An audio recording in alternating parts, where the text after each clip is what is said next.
Okay, welcome everybody back to Redemption Thursdays with Rabbi Pinchas Winston of Telstone, Jerusalem, Ir HaKodesh, Israel. I am Yehuda Shemroth, and I help put this program together. I don't do anything; I just introduce the rabbi. But we kind of sponsor the rabbi to from the Miriam Project Geula Hour, and also Josh Wander of Israel 365 and BringThemHome.org and a couple of other organizations he belongs to. Just want to put a plug in for Rabbi Winston's website, which is 36.org. You can see it under his name, Rabbi Winston 36. It's a whole word. He's got many books, over 100 books on all kinds of topics, not just about end of days, but a lot of fascinating books about end of days. Here's one, The Survival Guide for the End of Days. I have a lot of his books. I don't have all of them, but I'm trying to get them in my library. This is a recent one, Estimating the Final Time of Mashiach, ETA. And I'm just falling on the floor. That's okay. The most recent one I'm trying to get a hold of myself will be some of his children's books and English translations, of course, of the Arizal and the of the Leshem as well. And you can get these books on his website or at Amazon.com or Amazon Kindle as well. And that's my cat in the background. How nice. It's not a baby. Okay, Rabbi, please take over. And everybody, please enjoy the shiur. Rabbi, what is your title? The War Against the Erev Rav. Yeah, this is going to be great. Thank you so much. When you mention the word Erev Rav in certain circles, it kind of sends a shiver up and down people's spine. My first exposure to the Erev Rav, I think, 100% sure, but if I recall correctly, was watching the Ten Commandments movie with Charlton Heston long time ago. And they were the bad guys, the ones who were like literally the thorn in Moshe Rabbeinu's side. There's not a lot of mention in the Chumash of the Erev Rav. They're called different names, of Safsuf, and I mean, they're referred to as a Am, the Am Yisrael without the Hey, as Rashi points out in Parsha Kisisa, usually means the Jewish people. Ha'am, the people, usually is a third person reference to the Erev Rav specifically. And on one hand, they don't look like they're such a major component, except for the fact they are the ones responsible for the golden calf, which basically knocked Jewish people out of the geula framework until Mashiach finally comes. We pay for that every generation. There's some aspect of the golden calf being paid for. But most of the story involves the Jewish people, and every once in a while they speak up and do something and cause trouble. But the truth is that the Erev Rav is a much larger component in history. The mixed multitude, as they are called. Why are they called the mixed multitude? Because basically they were once Egyptians. You don't know that the backstory is not in the Chumash, and not even so much in the Medrash. Most of it, I think, comes from the Rizal, maybe other deeper Midrashim. But when you hear the full story, all of a sudden it becomes clear that they are not only a force to be reckoned with, but that they are really the main battle that the Jewish people are fighting, especially at the end of days. And to quote the Vilna Gaon, he says basically that the main drive of the Erev Rav is to unite Yishmael with Esav, or the Western world with the Arab world today, against the Jewish people. And their main thing is that they work by what he calls achizas anayim, which is like magic, trickery, but it means like deception. Right? They make it look like they're doing one thing, but they're really doing another thing, which is much worse. You don't pick up on it much later on until it's too late. But that's what they work, and he goes on to say, this is the Vilna Gaon, the Gra, as he's known, that it's the worst battle of all for the Jewish people against the Erev Rav, and we'll see why that's the case. And there's no neutrality, there's no neutral ground. You can't not be involved in the war. Somehow you're involved in the war. If you're not fighting against the Erev Rav, de facto you are part of the Erev Rav, and that's not a good thing. In fact, the way the Gra says it, it's better a person wasn't born at all. That's the way he leaves it. And then he describes a little bit about what to expect. But the Zohar identifies 5 different categories of Erev Rav, which will go in later on, Be'ez Hashem, and then they'll go across that as well. It's not exactly what you think. They actually have the names. The acronym for the 5 categories are actually Negara, which means a bad plague, like something very, very negative. And it stands for Nephilim, Giborim, Amalekim, Anakim, and Raphaim. And these are names from the Chumash that show up back in Parshas Bereshis, and we know about these names, and it doesn't actually mean the people themselves, but that the Erev Rav will have these traits of these particular biblical figures or nations, which show up today.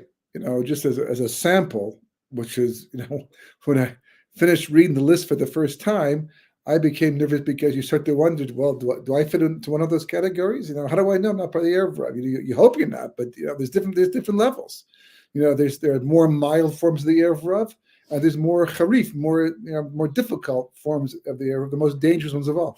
And one category of Erev Rav that the Zohar brings down is people who sponsor the building of shuls or Sifrei Torah purely for their own name, not because they're trying to do a nice thing or a good thing, but they just want to become famous, they want to become well-known, want to become liked by everybody else for their chesed that they're doing.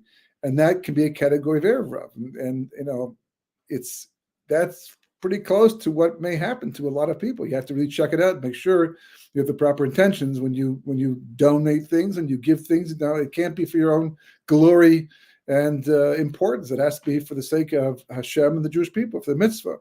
Otherwise, a person can find themselves in the category of Erev Rav. I guess it's possible to go in and go out, depends upon the person, and the lesser forms of Erev Rav might even become Bali Tshuva at some point. Do they have to all be Jewish? I'm not sure, not quite sure, because originally they weren't. But this is where the discussion becomes interesting, because it's not exactly 100% clear, according to all the commentaries, who the Erev Rav was exactly. According to the Or Chaim, for example, then at the beginning of Parshat Beshalach, coming up in a few weeks, he says that the Erev Rav really just spies for Pharaoh.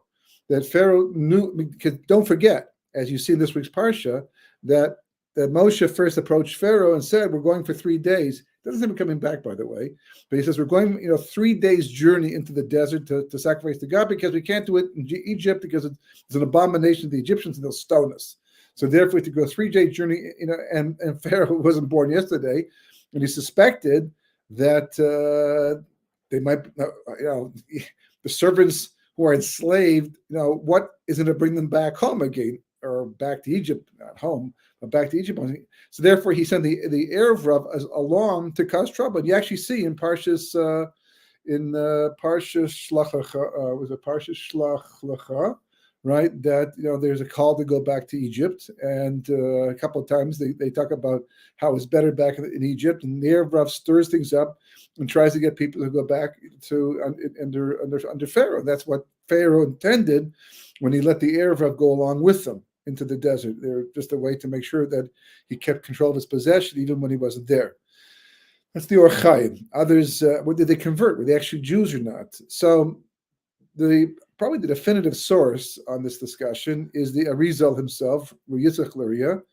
And even though we really don't get introduced to the Erev Rav until next week's Parshas Bo, when the Jewish people are leaving Egypt, and it says after 430 years, the Jewish people finally left Egypt, and it happens to mention that Moshe took the Erev Rav along with him as well. It doesn't say that Moshe did. The Medrash says that Moshe. It doesn't say that God didn't, don't bring him. But the discussion, according to the Medrash, was that God said, don't bring him. And Moshe said, no, but just think, we bring him, and they come under the kanfei Shechina, the wings of the Shechina, and they become part of the Jewish people. So then we'll have advanced the cause of geula tremendously, sped things up. God says, they're not quite there yet. They're not ready yet.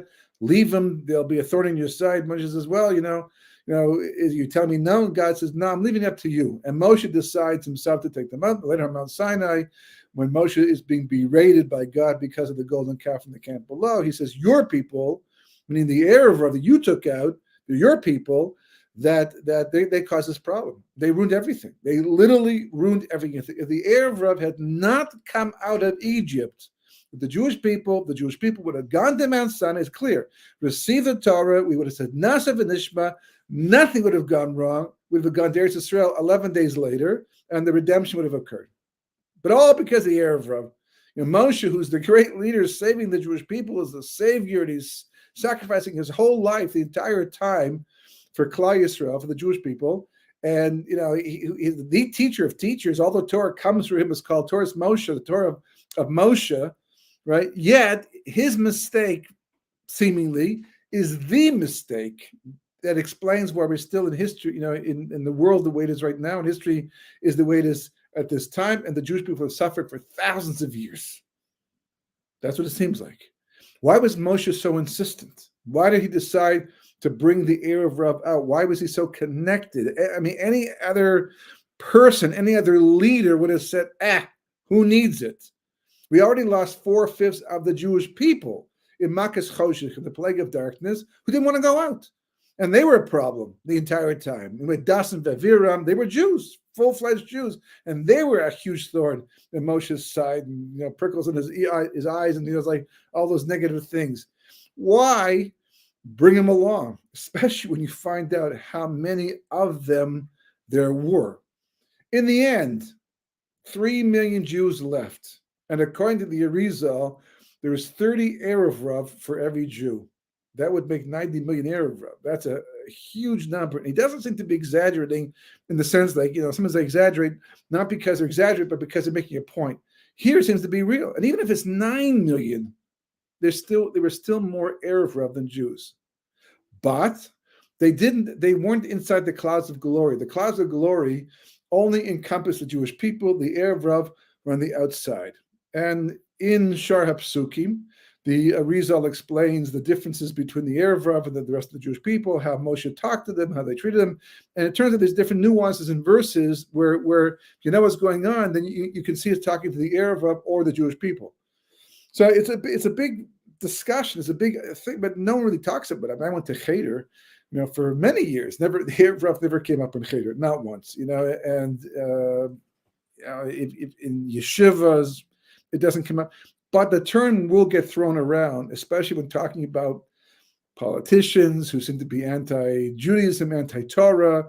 A lot of people on the left, there's a sefer, which I've quoted many times before in the past, called Achos Kereshis, and he has one section about the Erev Rav, and his introduction is that be careful, because it's not so clear-cut to identify who's just a secular Jew or uneducated or had some bad experience growing up and therefore they're angry versus actual Erev Rav itself. So that's going to be part of the discussion. How do you deal with it? If there's a war going on, know thine enemy. You have to know who you're fighting against, because if you don't know your enemy, how are you going to fight against it? And if we can't identify clear-cut who the Erev Rav is, and how do you fight the war? So these are all important questions. But the first introduction to the Erev Rav seems very, very passive, very, very safe. It just says Moshe took them along. And we don't hear about them again really until the golden calf, when they perpetrate their major catastrophic mistake by wooing 3,000 stragglers, Jewish stragglers away. The rest of the nation didn't involve. The bulk of the Jewish nation, the vast bulk of the Jewish nation did not get involved in the golden calf. So why are we held so responsible? Why are we still paying the price for it? Because we didn't stop it either. And that was the mistake we made. Also, we tested God, wondering if he's going to punish us and cut us off because of what they did. It shouldn't have happened, but it did happen. And not only did it happen, but it was meant to happen, going all the way back to creation, because as we've spoken about in the past, and the Medrash says quite clearly in Koheles Rabbah and Medrash Tanchuma, and Kabbalah explains that everything that's happened in history was destined to happen since before creation itself. How does free will fit into the picture? Not a problem. The events had to happen. Who carries them out? Who's the one responsible? Who pulls the trigger? Who's the one that gets shot, God forbid? That depends upon people's free will choices.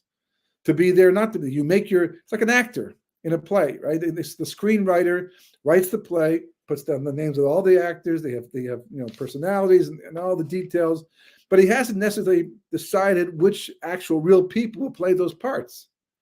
He gets a bunch of portfolios, CVs, and documents about and past roles they've played, and then he examines or she examines each one of them and decide they cast based upon who fits the part the best, who's going to be the best one to carry this thing out. Likewise, God does the same thing as well. That we make our free will choices.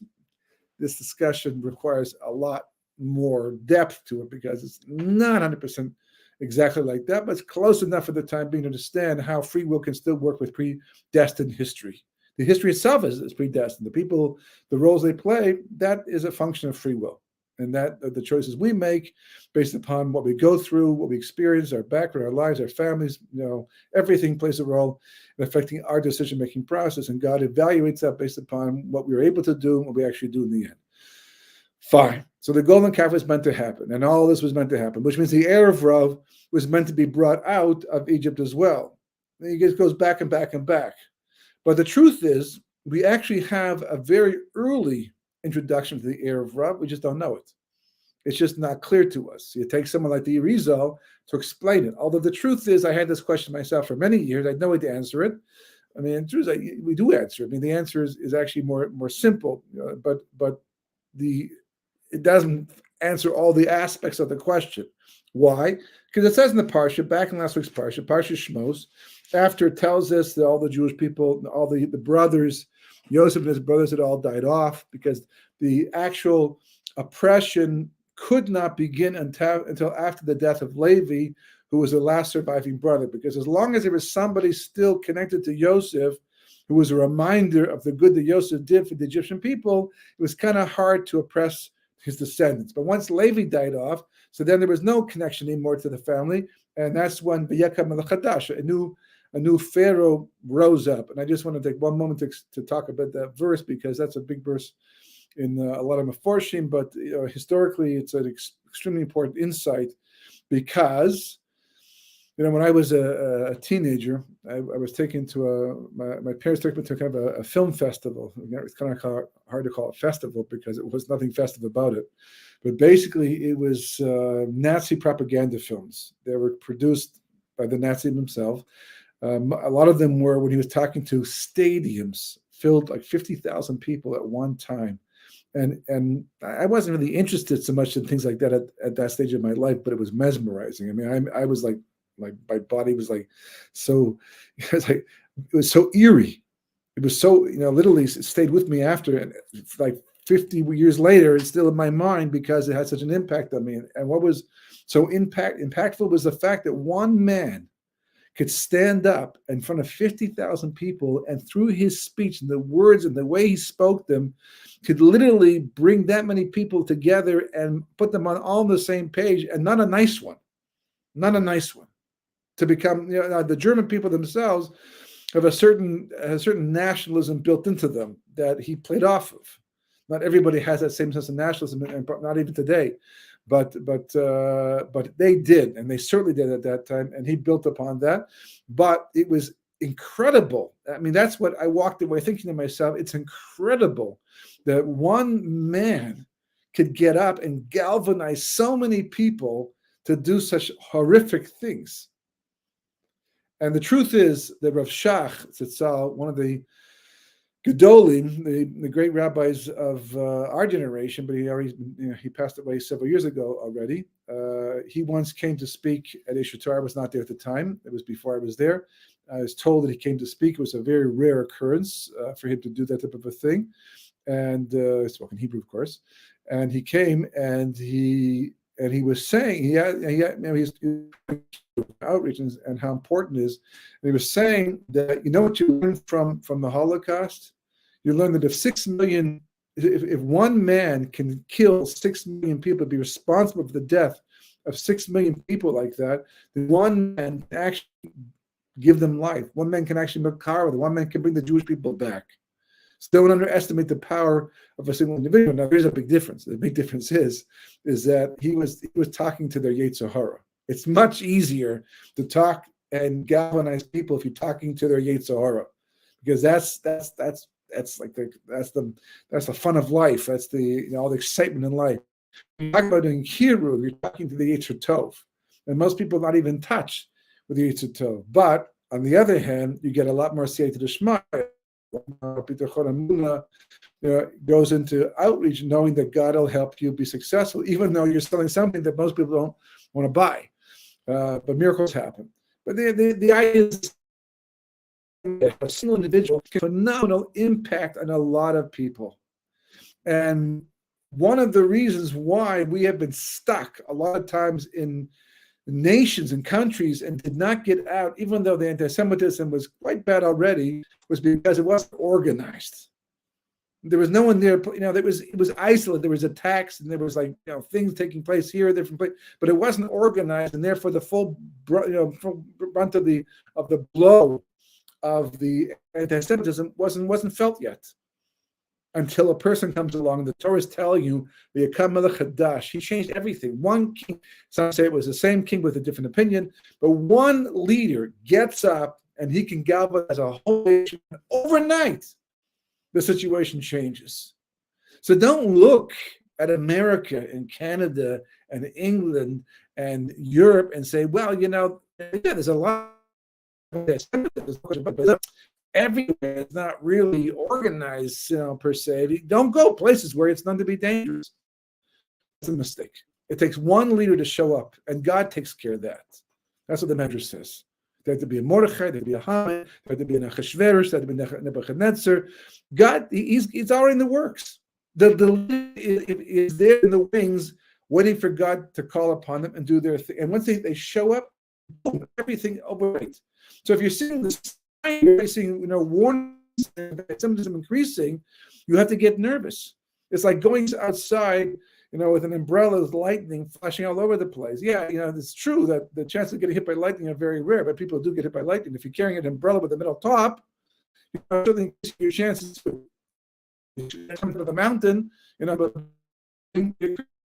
it's tempting them called event. The world the odds to be 100 to 1 that this bad thing's going to happen. It could still happen. That's not. So that's that verse. But anyhow, moving on from that verse, this king rises. The Yomer Elamo, he says to his people, right, that they became much more than us. We didn't, but that's what he says. Okay, fear tactics. It says, "Havenis chachma lo pen yerbe v'hayat kisek re'ena milchama v'nosav gavu." Which means basically, let's deal wisely with them, lest they increase, and also that war happens with our enemies, and they go ahead become a fifth column by joining up with their enemies against us, and we're going to be overrun. So we have to deal with the Jewish problem now while we can. So he says you have to be wise about it. So the Medrash says, what does it mean to be wise about it? So the Medrash says that he didn't do it overnight. What he did was he said, "Let us all go together to build Pitum and Ramses and the Sphinx and the pyramids and all that." And everyone, okay, because we like to show how nationalistic we also are, even though it's not our country. We came out in force, and then eventually what happens? The Egyptians stopped showing up. And just us, but we still got paychecks. So what do we know? We complain. And then, of course, the paychecks stopped, and then basically the slave masters began, and we were enslaved.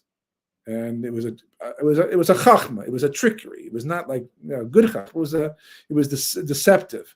That's the way he explains it. And then it says after that, it says v'yasimu alav sari misim leman anaisa b'sivlasam v'yaven ari miskonot lefaro. As piece of as Ramses, right? So then after that, they put taskmasters over them, and they increased their burden, and they built the cities of and palaces and things like that for Paro in pieces of Ramses, put them in Ramses.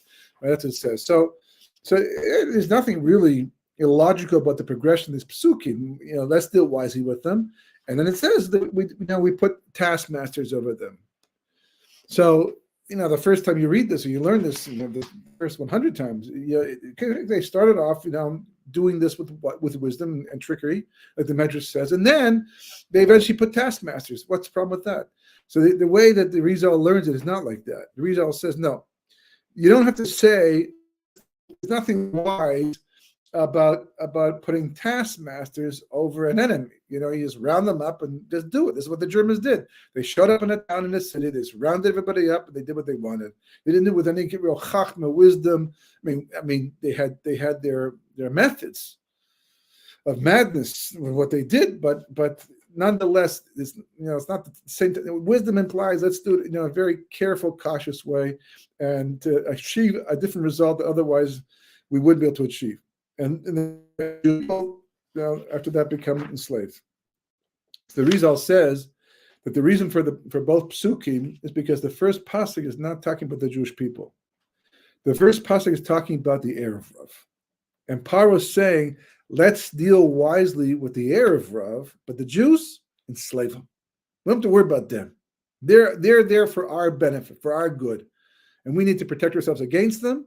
But the Erev Rav, they were once Egyptians. Well, what do you mean once Egyptians? Aren't they Egyptians? What happened?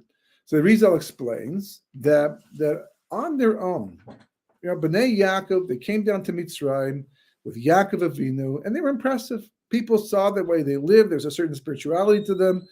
Now, most Egyptians found them detestable, but a group of Egyptians, apparently a lot of them, or they grew in size over the decades.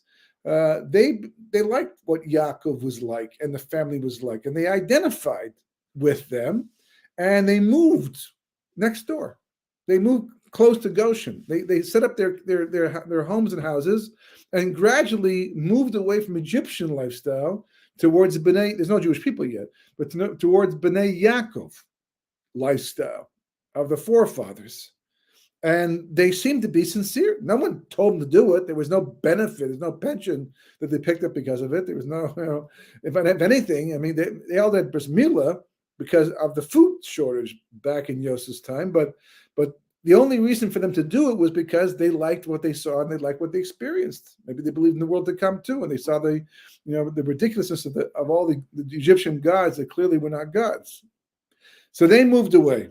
And they began to associate. Now, the truth is, where did they come from? How did that happen in the first place? So, the Rizal explains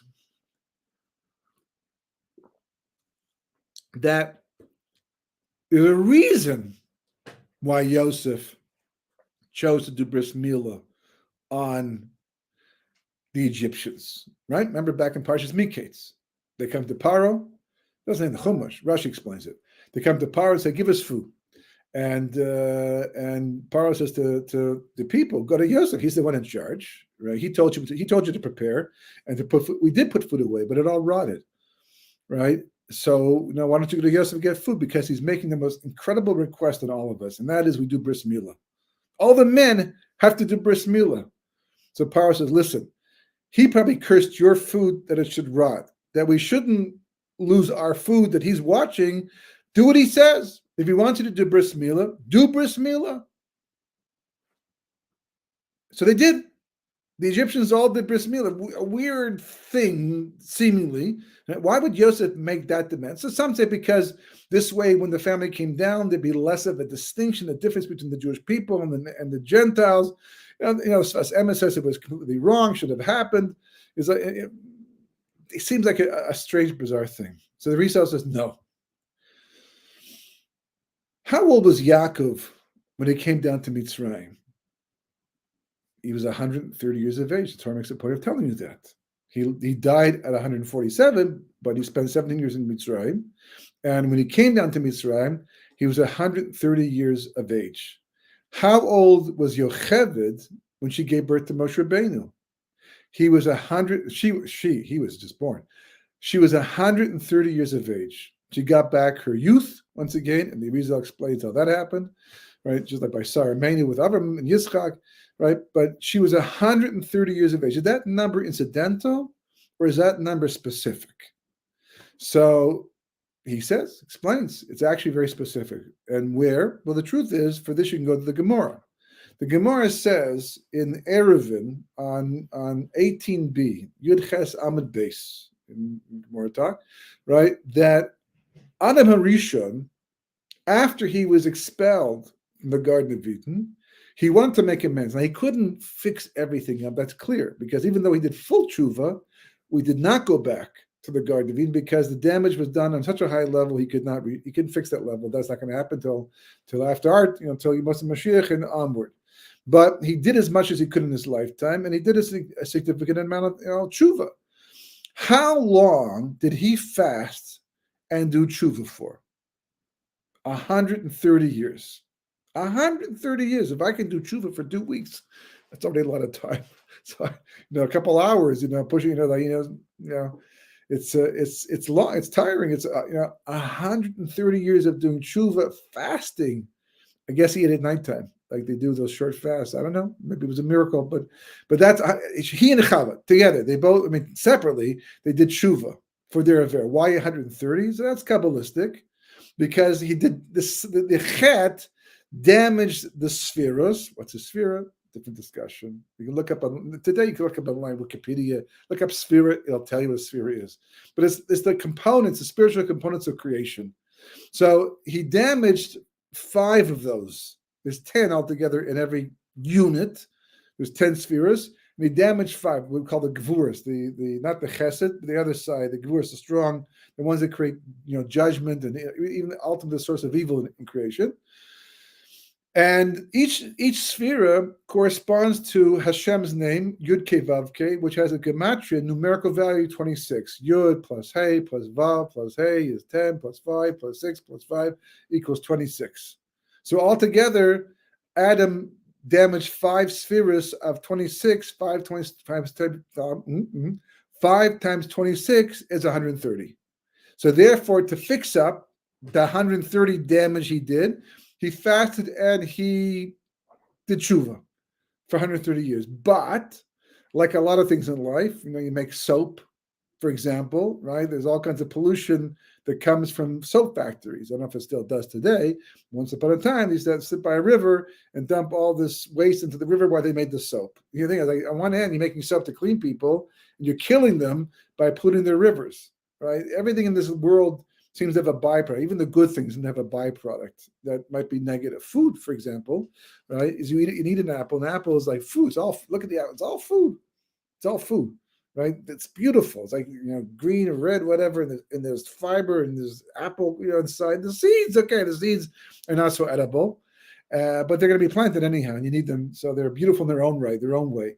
But the apple itself is food. But when your body gets hold of the apple, it's going to do a separation process. It's going to take out the food element from the apple, and what it doesn't use will become waste. It becomes waste. It's part of the apple. If you look at this apple contains food and waste, but they're mixed together as one. So therefore, you don't notice it, and you don't think about it because you thought about it. You would eat the apple. You need the apple for the nutrients. But so take a bite of the apple, you digest it, and your body, takes out the nutrients and sends it to your body and feeds you and makes you healthy. And the part it doesn't want, the part it doesn't need anymore, it mixes with all kinds of acids and bugs and bacteria, and eventually your body gets rid of it. And that stuff it's like so vile, it becomes like bile. It's in the body. It's toxic. I give a sample to your doctor of these things, and on the side of the container that they use to ship it to the lab for to be tested, says toxic, because it is toxic. And God forbid if it ever were to spill into a person's inside the stomach. People have had that where they have something break, rupture, and the bile goes, and within minutes a person can die from this stuff. But it all came from the food. It's all in the body. It's like it's all good, but produces bad stuff. So likewise, the same thing is true. When Adam did his tshuva for 130 years, what he was cleaning up had a byproduct, and those byproducts produced.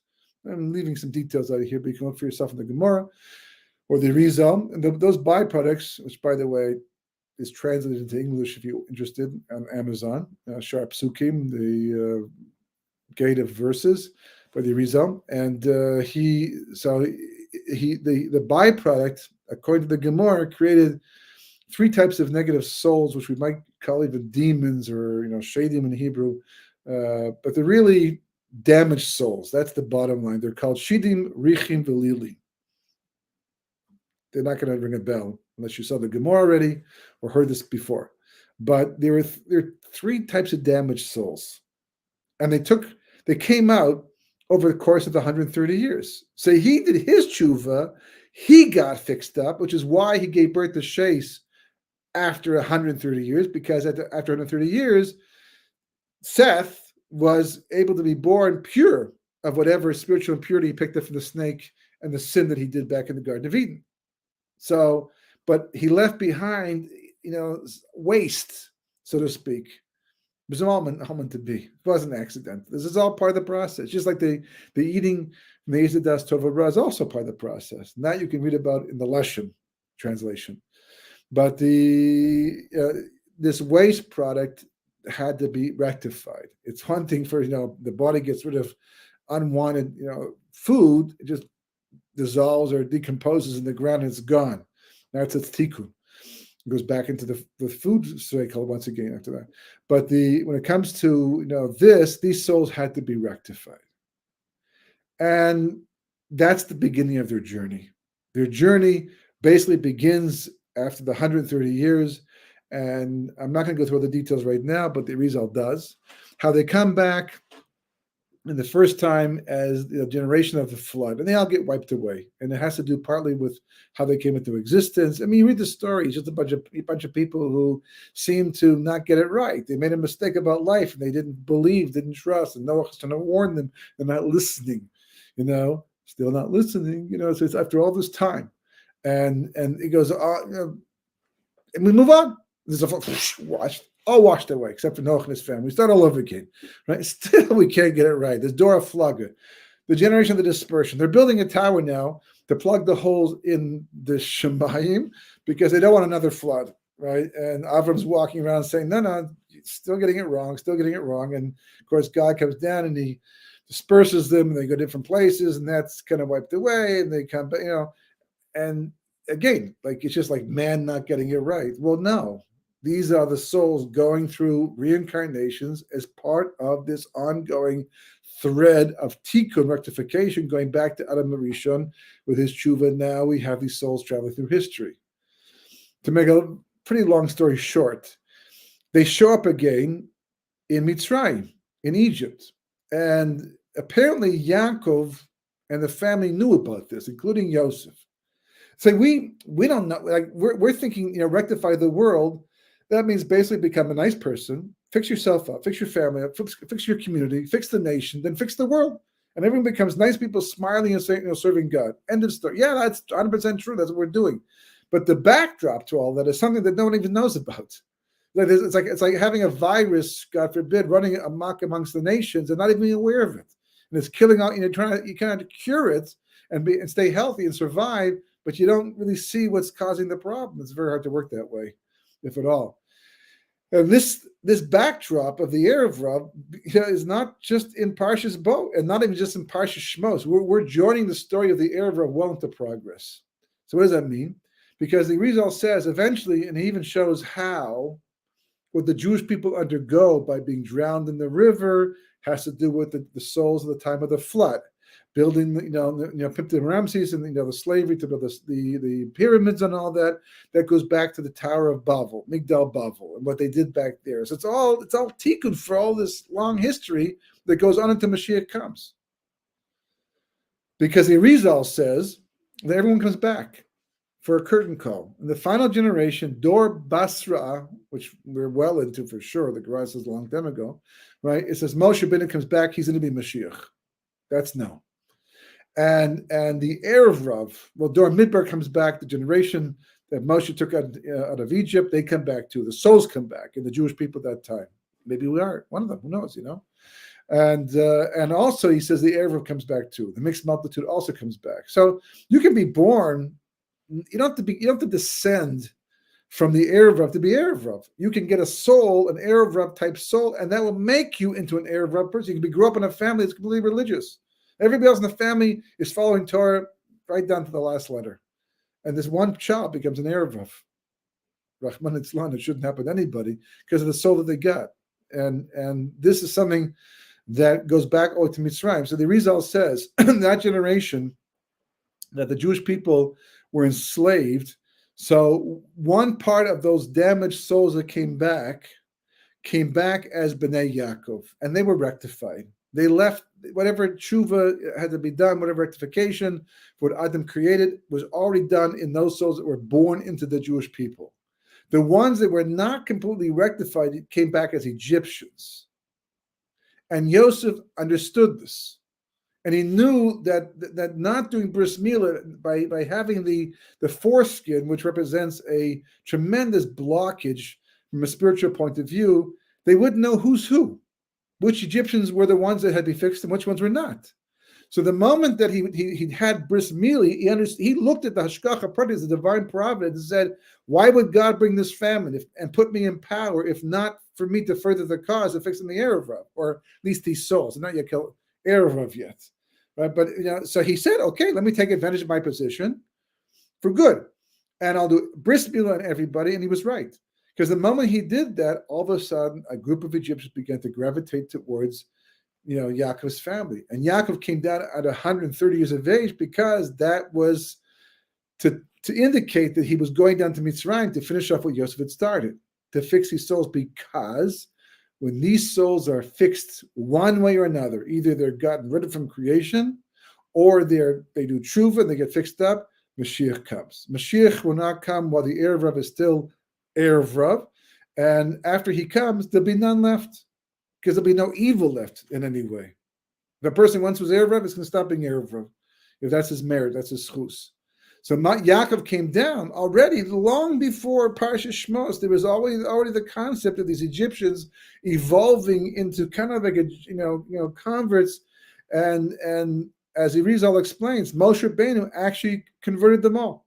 He had them all, maybe the bris milah l'shem shemayim. I'm not sure, but he converted them, and they became full-fledged Jews, according to the result. But nevertheless, they weren't quite there yet spiritually, as God told Moshe Rabbeinu. So therefore, they went out with the Jewish people, but they were separate from the rest of the nation, and they just become a problem the whole way through.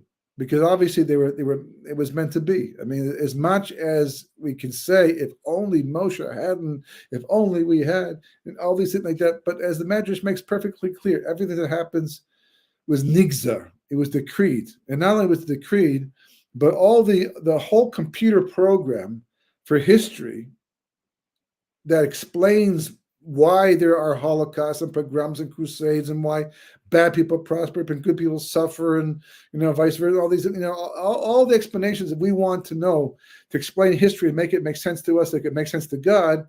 That's all hidden away on a level of spheres that we can't access. Not even the great Moshe Rabbeinu. As God said, "No man can see my face, because no man can see my face and live." Meaning what? Meaning that the information you want will only be available in the future. Not right now. It's on too high a level. It's too primordial. In the meantime, I'm giving you a Torah. I'm giving you instructions. I explain to you how to live your life. Is there free will? Doesn't make a difference. God said there is. If God said there is, you act as if there is. And you make choices as if those are choices. You can question all day long. And say, "Am I really here?" All interesting questions. But the Torah tells you what you're supposed to do. And that's the definitive reality for everybody in the end. And you can ask the questions and they'll be answered later on. But in the meantime, we have what we have, and we follow it and do the best we can. A person can say, "God, you and I both know that there's no such thing as free will, really, because you're everywhere doing this at all times. So therefore, how can you be responsible?" God will say, "That's not your business. If I tell you there's free will, you act as if there is, and I'm going to deal with you as if you had it and didn't use it. So what do you gain by questioning in the end?" But it's just an indication how primordial the basis of the mixed multitude actually is. They existed long before Cecil B. DeMille made the Ten Commandments. They've been going back all the way to Adam Arishon. And the truth is, even before that, because if you really want to get Kabbalistic, the basis of the Erev Rav is pre-creation. There's this concept that you don't hear about in Cheder, right, or seminary so much, if at all, right? But there's this concept called Shviras HaKelim, the breaking of the vessels. We're not talking about your mother's favorite dish. We're talking about pre-creation spheres that God created to break, and because we needed to, for the sake of making evil possible. Because without evil, there can't be free will choice. And life is about free will choice, and therefore God did this whole process. But the root of the Erev Rav is actually pre-creation. And they come back in every generation post-creation, and the Gemara says that they're the most chutzpahdik people in every generation. So if you're going to be chutzpahdik, you gotta ask yourself, where's that coming from? And you have to be careful. Humility, anyhow, is the basis of all all life, all good life from the Torah perspective. Anyhow, that is basically an introduction to the Erev Rav, where they come from, how central they are to the entire story, why they have to be part of the entourage that leaves Mitzrayim, how they undermine everything. The question we need to deal with now, and not today, but there's Rosh Hashanah next week, so just next part 2 is next week, is Rosh Hashanah. That is what does that mean today? Now, because at the close of the Chumash, you don't see Erev Rav mentioned again anywhere in Tanakh. They're not mentioned again. Clearly they disappeared. They didn't, clearly. But as if they did. Now they integrate, become part of the Jewish people, and it's hard to distinguish them. So, and then today, of course, it's even more confusing because there's lots of people who once upon a time were vehemently anti-Torah, anti-Judaism, and somehow, some way turned around and became Torah Jews. Were they once Erev Rav but did tshuva, or were they never Erev Rav, just mistaken, just confused, and they woke up and then Hashem brought them back, and now they're doing the right thing. It's hard to know. So really, the main focus is going to have to be what is the battle and how do we fight it successfully?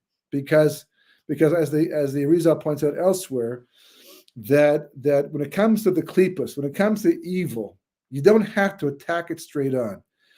As I mentioned, I think last week or the week before, you cut off its fuel source, you cut off its food, so to speak, and its food is kedusha. The evil does not have a separate source of existence, doesn't have a separate source of sustenance. Everything that it eats, we eat too. And the more it gets, the stronger it gets, just like us.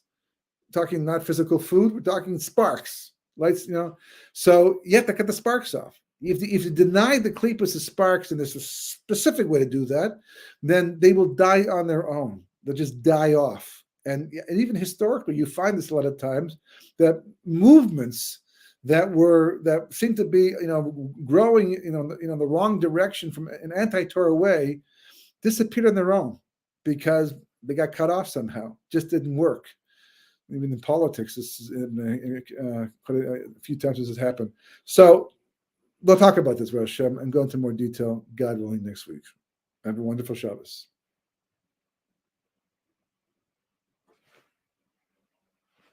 I think you're muted.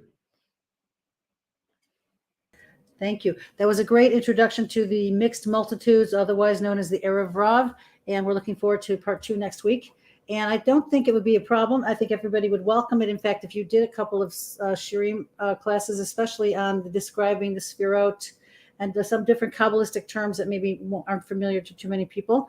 And maybe, what? I was thinking about that. I wasn't yeah, sure. I think it's time. And also I think close to like Sfirat HaOmer, maybe that's when you'll bring it in. But we can talk. And anybody out there, if there are any kind of topics you'd like to hear the rabbi speak about on a weekly basis, please be in touch with us at 36.org would be a good place to find Rabbi's email, or you can leave him a comment, or you can also comment on the Miriam Project, geulahour.com. Thank you very much, everybody. Have a great Shabbat. Good end of your week. Thank you, Rabbi, so much. Bye-bye. Good night.